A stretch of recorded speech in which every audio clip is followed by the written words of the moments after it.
Le 7 septembre 2023, Game One fête ses 25 ans. La chaîne d'abord dédiée aux jeux vidéo, avant de s'ouvrir à la culture geek, a révolutionné en son temps le petit écran français. Retour sur son histoire avec son principal animateur, Julien Telouk. Voilà 25 ans que Game One existe. Un paquet d'années que la chaîne, lancée le 7 septembre 1998, compte bien célébrer dans les semaines qui arrivent. Présent en son sein depuis 20 ans, Julien Telouk a accepté de répondre aux questions de Télé Loisirs afin de mieux comprendre l'histoire de Game One, les enjeux de notre époque, mais aussi pour révéler les nouveautés de la rentrée pour #TeamJ1, le talk show dédié aux jeux vidéo et à la culture geek, diffusé tous les mercredis à 16h.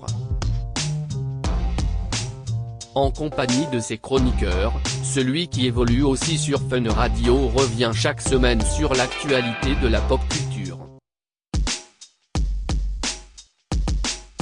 Je ne pensais pas que Game One arriverait à ce niveau-là. Julien Telouk revient sur les 25 ans de Game One Télé Loisirs. Game One fête ses 25 ans cette saison, y a-t-il des célébrations de prévues? Julien Telouk, on va faire des petites célébrations à droite et à gauche. Mais on va aussi revenir, dans #TeamJ1, sur les 25 dernières années de jeux vidéo, high-tech, cinéma, manga, séries TV, par le biais de dossiers dans nos sujets quotidiens. Et on a des petites surprises qui sont prévues, par exemple des quiz sur l'histoire de la chaîne. Quand vous avez rejoint la chaîne en 2002, vous attendiez-vous à y être encore présent en 2023? Honnêtement, je ne pensais pas que Game One arriverait à ce niveau-là.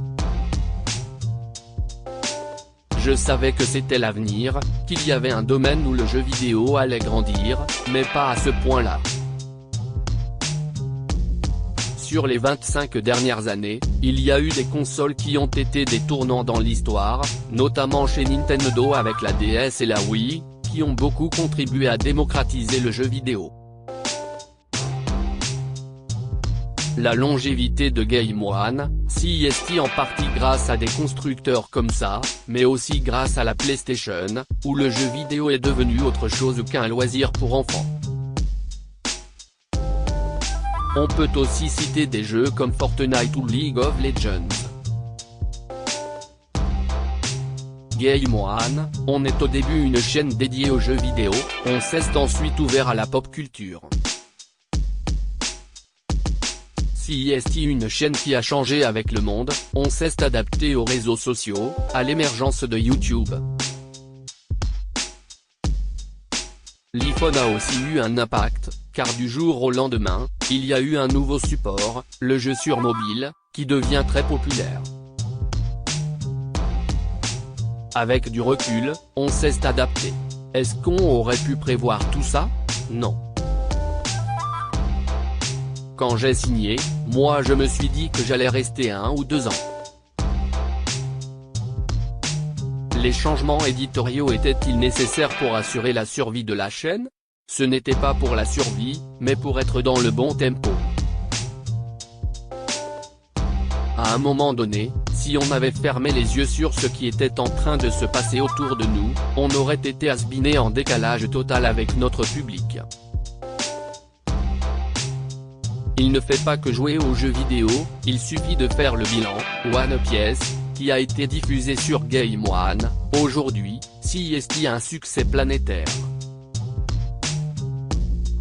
Tout est lié aujourd'hui, il y a des adaptations de jeux vidéo au cinéma et à la télévision, le média n'est plus bloqué dans une console ou dans un PC.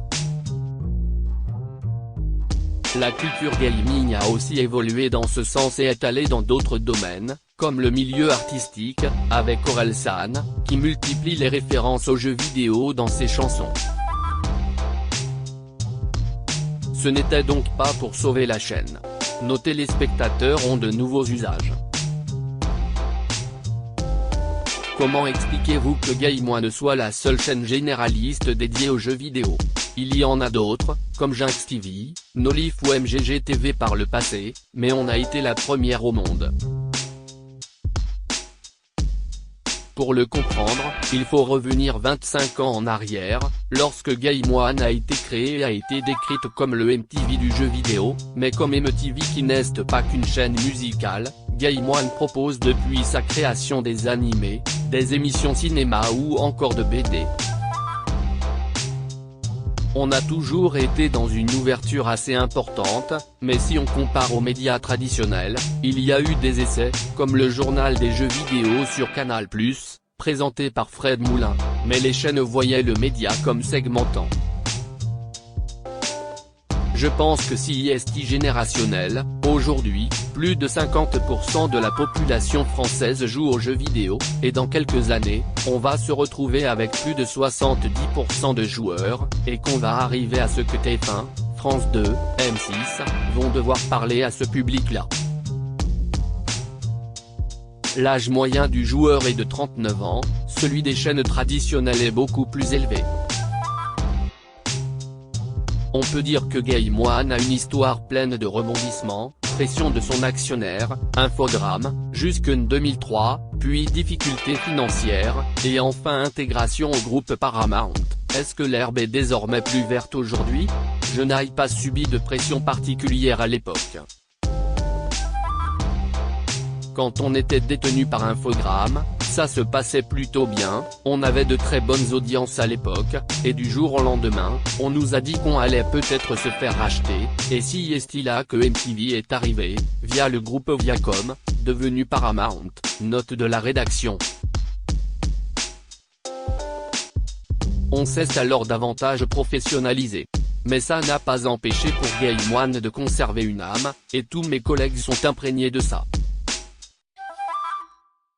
On a envie de se battre pour cette chaîne, même en étant intégré au groupe Paramount. On est un peu un village de Gaulois, comme une start-up, et Game One a toujours fonctionné comme ça. On a tous plusieurs casquettes, moi-même je suis à l'édito, à la production, à l'antenne. C'était un besoin important pour qu'on arrive à la hauteur de nos ambitions. Quant à la pression de l'actionnaire, je ne l'ai pas vécue au sein du groupe, qu'il s'agisse d'Infogrames ou de MTV Paramount. Twitch et YouTube sont complémentaires à Game One. Julien Tellouk parle de l'arrivée des plateformes de streaming à l'heure où l'information se consomme en ligne, ou que des parties sont désormais diffusées sur YouTube et Twitch. Est-ce difficile pour Game One de continuer à exister? Twitch et YouTube sont complémentaires à Game One, il n'y a pas de concurrence. Quand j'ai commencé sur la chaîne, nos invités étaient uniquement des grands créateurs de jeux vidéo. Aujourd'hui, nous avons un large éventail d'invités, avec toujours des créateurs, mais aussi des streamers et vidéastes qui viennent dans nos émissions. Ce que l'on apporte, c'est un regard journalistique et une expertise, avec des reportages, des sujets, un recul.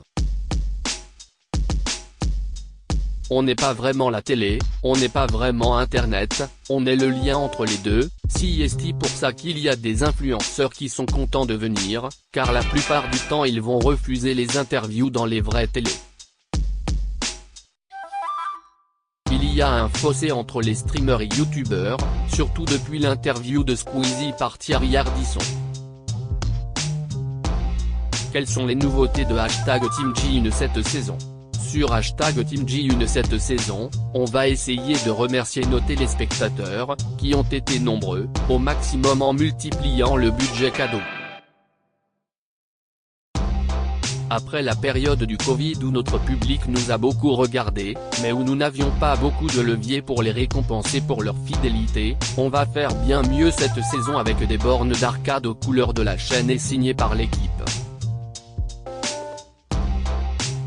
À côté de ça, on va se lancer chaque semaine un défi de fou, pour que le téléspectateur soit certain que chaque mercredi, il trouvera quelque chose d'unique qu'il ne retrouvera pas les semaines suivantes. On ne le verra pas deux fois, ça va être déjanté. On veut que les gens se demandent sur quoi ils vont tomber. On va aussi proposer des awards pour que nos téléspectateurs puissent voter pour les meilleurs jeux de l'année, mais aussi une déclinaison, en mai, cette fois-ci centrée sur les séries et le cinéma, les hashtags Team Ji1 Movies et Streaming Awards. Vous évoluez aussi sur Fun Radio dans le studio Fun Radio, comment va se passer la saison ? Fun Radio, CIST peut être l'une des seules radios à s'intéresser aux jeux vidéo. Elle a été partenaire historique de la Paris Games Week pendant plusieurs années, Énergie a pris sa place il y a 5 ans, mais Game One est toujours présent, note de la rédaction. Ils mettent un point d'honneur à s'adresser aux joueurs, qui font partie des auditeurs. De 16h à 19h, tous les jours, il y a mes collègues JB et Justine, qui prennent l'antenne, et moi j'arrive à 18h. Pendant 1 heure, en plus de la playlist, on passe en revue l'actu tech, jeux vidéo et pop culture avec comme philosophie de rester connecté à notre public, comme sur Game One.